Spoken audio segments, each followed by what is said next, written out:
Kwa mfano, Mario. Sio lele. Nani?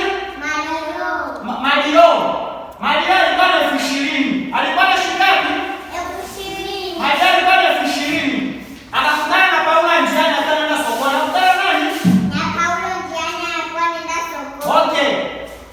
Paula akamweleza Mario. Je, Paula akamweleza Mario. Mario alikuwa na shilingi ngapi kwenye 20,000? Nahitaji mikono. Vizuri. Wewe alikuwa na shilingi ngapi? Pumbavu, masafanta kabisa wewe. Monica, Mario alikuwa na shilingi ngapi baada ya kukomezwa na Mario kwenye 20,000? Alikuwa na shilingi ngapi?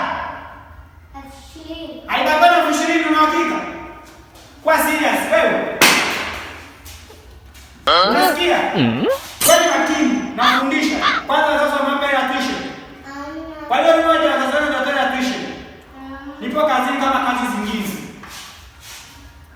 Haya, soma neno aziziki. Aziziki. Soma neno Akomi. atasoma, umesikia? Kwa hiyo umesikia? Mkiweza kuandika mnafanya nini? Mnakusanya kazi yangu naleta ofisini, naondoka. Nini? Bahati mbaya. Kama kisha nilikwambia nakuja na mgeni msiniangushe, umesikia?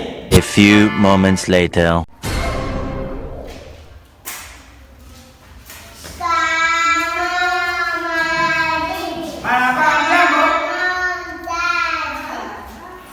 Kama jana nilikwambia ya kwamba leo tutakuja na msimamizi kwa ajili ya kuwakagua nyinyi, umesikia? Wangapi wanaelewa tulipoishia?